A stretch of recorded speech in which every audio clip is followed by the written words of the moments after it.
በመካከለኛው ምስራቅ ያለው ጦርነት ምንም አይነት የመቀነስ ምልክት እየታየበት አይደለም። ይልቁንም ማክሰኞ ምሽት ጦርነቱ ከተጀመረ ወዲህ ከፍተኛ ነው የተባለውን የቦምብ ናዳ ኢራናውያን ሲያናውጥ አድሯል። ኢራን ይህንኑ የአሜሪካና እስራኤል የቦምብ ማዕበል መክታ ማድሯም ተሰምቷል። ረቡዕ ማለዳ ላይ ደግሞ አንድ ሚሳኤል በኦማን የባህር ዳርቻ ላይ የሚገኝ መርከብን በመምታቱ በእሳት ቃጠሎ መርከበኞች መርከቧን ጥለው እንዲሰደዱ ማስገደዱን የእንግሊዝ ጦር አስታውቋል። ኩዌት የመከላከያ ሰራዊቷ 8 የኢራን ድሮኖች መጥቶ መጣሉንም ገልጸዋል። ሳውዲ አረቢያ ደግሞ በመንግስት ባለቤትነት በሚተዳደረው የሼባ የነዳጅ ማከማቻ ላይ ኢላማ ያደረጉ 5 ድሮኖች እንደወደመች አስታውቃለች። ኢራን ከፋርስ ባህረ ሰላጤ ወደ ህንድ ውቅያኖስ መጓጓዣ የሆነው ጠባብ የሆርሙዝ የባህር ወሽመጥ ውስጥ የመርከብ እንቅስቃሴን አስቁማለች።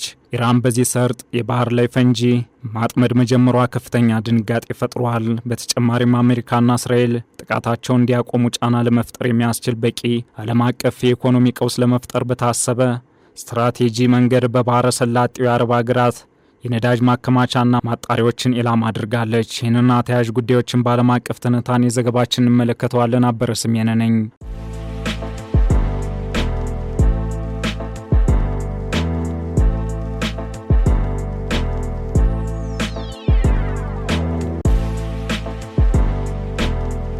አሜሪካና እስራኤል በኢራን ላይ የከፈቱት ጦርነት 12ኛ ቀኑን በያዘበት ማክሰኞ ዕለት በኢራን ላይ በተፈጸመ ጥቃት ከፍተኛ መናወጥ አስከትሏል።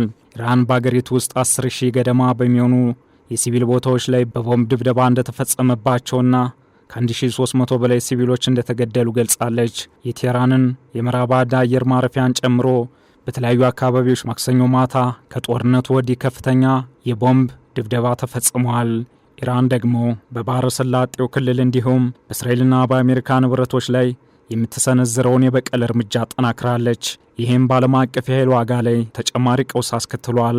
ይህ የኢራን የበቀል እርምጃ አሜሪካና እስራኤል ጥቃታቸውን እንዲያቆሙ ጫና ለመፍጠር የሚያስችል በቂ ዓለም አቀፍ የኢኮኖሚ ቀውስ ለመፍጠር የታሰበ ስትራቴጂካዊ አካል ነው። የተባበሩት መንግስታት የጸጥታው ምክር ቤት ኢራን የአረብ ጎረቤቶቿን ማጥቃት እንድታቆም የሚጠይቅ የባህረ ሰላጤ ትብብር ምክር ቤት ባጸደቀው ውሳኔ ላይ ድምፅ ለመስጠት ወስኗል። እስራኤል ደግሞ ከኢራን ጎን ከተሰለፈው ሂዝቦላ ጋር የተያዙ ኢላማዎች ላይ አዲስ ጥቃት መጀመሯን ካስታወቀች በኋላ በቤይሩትና ደቡባዊ ሊባኖስ ፍንዳታዎች ተሰምተዋል። በዚህም እስራኤል ሊባኖስን በአዲስ የጥቃት ማዕበል አናውጣለች። በጥቃቱ ከ10 በላይ ሰዎች ተገድለዋል። በዚህ የእስራኤል ጥቃት በሊባኖስ እስካሁን 500 ገደማ ሰዎች ተገድለዋል። ከዚህ ጥቃት ቀደም ብሎ በቤይሩት ውስጥ 4 የኢራን ዲፕሎማቶችን እስራኤል ገድላለች። ኢራን ደግሞ በእስራኤልና በባህረ ሰላጤው የአረብ ሀገራት ላይ በርካታ ሚሳኤሎችን አስወንጭፋለች። እስራኤል ረቡዕ ማለዳ ላይ 3 የኢራን ጥቃቶችን አስጠንቅቃለች። በቴልአቪቭና በሌሎች ቦታዎች የአደጋ ማስጠንቀቂያ የሳይረን ድምፅ ቢሰማም ወዲያውኑ የጉዳት ሪፖርት አልተደረገም። የሳውዲ አረቢያ የነዳጅ ማከማቻዎች ኢላማ ካደረጉ የኢራን ጥቃቶች በተጨማሪ ወደ አየር ማረፊያ የተወነጨፉ 6 የባለስቲክ ሚሳይሎች ወድመዋል። በተጨማሪም የሳውዲ አረቢያ የመከላከያ ሚኒስቴር በምስራቃዊቷ አፋር አልባቲን ከተማ ላይ 2 ድሮኖች መውደሙን አስታውቋል። በሌላ በኩል በኦማን በስተሰሜን በሚገኘው የሆርሙዝ የባህር ወሽመጥ ላይ የጭነት መርከብ ተመቶ በእሳት መቃጠሉን በእንግሊዝ ጦር የሚተዳደረው የእንግሊዝ የባህር ንግድ ኦፕሬሽን ማዕከል ገልጿል። ኢራን በባህረ ሰላጤ ውስጥ እና በዙሪያው ያሉ መርከቦችን ኢላማ እያደረገች ቢሆንም ለጥቃቱ ወዲያውኑ ኃላፊነት አልወሰደችም። የተባበሩት አረብ ኤምሬትስ ደግሞ ረቡዕ ማለዳ የአየር መከላከያ ከኢራን የሚወነጨፉ ሚሳኤሎችን ለመከላከል እየተፋጠነ መሆኑን ገልጿል። የንግድና የጉዞ ማዕከል የሆነችው ባለጸጋዋ ዱባይ በኢራን ጥቃቶች 6 ሰዎችን አጣለች። ሌሎች 122 ሰዎች ደግሞ ቆስለዋል። በተመሳሳይ ባህሬን ረቡዕ ማለዳ ላይ ለኢራን ጥቃት ማስጠንቀቂያ የሳይረን ድምፅ አሰምታለች። ማስጠንቀቂያዎቹ የመጡት የኢራን ጥቃት በዋና ከተማዋ ማናማ በሚገኝ የመኖሪያ ህንፃ ላይ ከተመታ ከአንድ ቀን በኋላ ነው። 6 ሀገራትን ያቀፈው የባህረ ሰላጤው ትብብር ምክር ቤት ባለፈው ሳምንት ኢራን በባህሬን ላይ ባረሰችው ጥቃት የራሱ ተቋማት ኢላማ መሆናቸውን አስታውቋል። ምክር ቤቱ ኢራን በባህሬን፣ ኩዌት፣ ኦማን፣ ኳታር፣ ሳውዲ አረቢያ፣ የተባበሩት አረብ ኤምሬትስና ዮርዳኖስ ላይ የፈጸመችውን ጥቃት አውግዟል። በተጨማሪም ምክር ቤቱ በአጎራባች ሀገሮች ላይ የሚሰነዘሩትን ጥቃቶችና ዛቻዎች በሙሉ በአስቸኳይ እንዲያቆሙ ጠይቋል። አሁንም ድረስ የነዳጅ ዋጋ ከፍተኛ ሆኖ ቀጥሏል። በተለይም የብሬንት ድፍድፍ ዋጋ በዓለም አቀፍ ደረጃ 20 በመቶ ገደማ ጨምሯል። የነዳጅ ዋጋ መጨመሩ በዓለም ዙሪያ የፋይናንስ ገበያዎችን እያናወጠ ነው። በሌላ በኩል የአሜሪካ ጦር ማክሰኞ ዕለት በሆርሙዝ ወሽመጥ አቅራቢያ 16 ኢራን ፈንጂ ለማጥመድ የምትጠቀምባቸው መርከቦችን መውደሙን አስታውቋል። ይህ ክስተት ሰርጡ አደጋ የተደቀነበት መሆኑንም ያመላክታል። ከኢራን ጋር ግንኙነት እንዳላቸው የሚታመኑ አንዳንድ መርከቦች ጨለማን ተገን በማድረግ በወሽመጡ ውስጥ ማለፋቸውን ቀጥለዋል። እነዚህ መርከቦች የት እንዳሉ የማያሳዩ አውቶማቲክ የመለያ ስርዓቶችን አጥፍተው ለማለፍም ተገደዋል።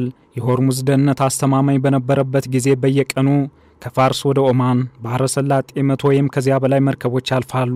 ይህ ጦርነት የነዳጅ አቅርቦትን በማስተጓጎሉና የዋጋ ንረት በመፍጠሩ ታይላንድና ቬትናም የመንግስት ሰራተኞቻቸው ስራቸውን እንዲያከናውኑና ስራቸውን በቤታቸው እንዲያከናውኑና ኃይል እንዲቆጥቡ አሳስበዋል። የእርምጃ የመጣው የነዳጅ ዋጋ ንረት በዓለም አቀፍ ገበያ ላይ እያሳደረው ያለውን ጫና ለመቋቋም ታስቦ ነው።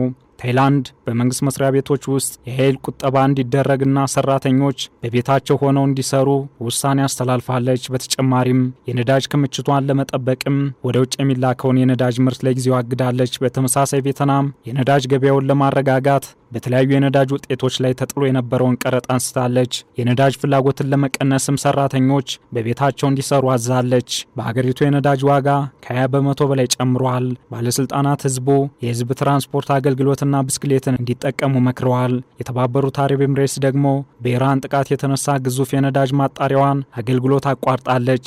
በተጨማሪም በጦርነቱ ምክንያት በፋርስ ባህረ ሰላጤ አካባቢ በቀን 1.9 ሚሊዮን በርሜል ድፍድፍ ነዳጅ የማጣራት አቅም ተቋርጧል። ይህ እየተባለ ባለበት በዚህ ጊዜ ከወደ ኢራን ድንጋጤን የፈጠረ መረጃ ተሰምቷል። ኢራን በዓለም የነዳጅ ንግድ ውስጥ ቁልፍ ሚና በሚጫወተው የሆርሙዝ ወሽመጥ የባህር ፈንጂ መጥመድ ጀምራለች። ይህ እርምጃ አስቀድሞ ከፍተኛ ጫና ውስጥ የወደቀውን የዓለምን ኢኮኖሚና የጸጥታ ሁኔታ ስጋት ላይ ጥሎታል። በሰርጡ የተጠመዱት ፈንጂዎች በሚደረግ ስምምነት ማስወገድ የሚቻል ቢሆንም ለማስወገድ የሚወስደው ጊዜ በራሱ ኢኮኖሚ ላይ የሚያሳድረው ተጽዕኖ ቀላል አይሆንም። የኢራን እስላማዊ አብዮታዊ ጥበቃ ጓድ 2 እና 3 ፈንጂዎችን በአንድ ጊዜ ማጥመድ የሚችሉ ትናንሽ እንዲሁም ፈጣን ጀልባዎችን እያሰማራ መሆኑን የአሜሪካ የስለላ ተቋም አስታውቋል። ኢራን ከፈንጂዎቹ በተጨማሪ በፈንጂ የተሞሉ አጥፍቶ ጠፊ ጀልባዎችንና የባህር ዳርቻ ሚሳኤሎችን በማሰማራት መተላለፊያውን የማይደፈር እያደረገች ትገኛለች። ይህን ተከትሎ አሜሪካ የነዳጅ ጫኝ መርከቦችን በወታደራዊ ኃይል ታጅበው እንዲጓዙ አማራጭ ሀሳብ አቅርባለች። ያም ቢሆን ግን እስካሁን አልተሞከረም። ዓለም አቀፍ የባህር ላይ መድን ሰጪ ተቋማትም በሆርሙዝ ሰርጥ በኩል ለሚያልፉ መርከቦች የሚሰጡትን የመድን ሽፋን ሰርዘዋል።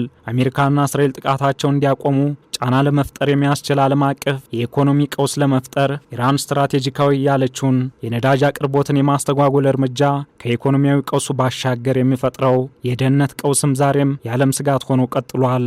ዓለም አቀፍ ትንታኔ ዘገባውን ስናዘጋጅ ኤፒኒውስ፣ አልጀዚራና ሲኤንኤንን በዋቢነት ተጠቅመናል።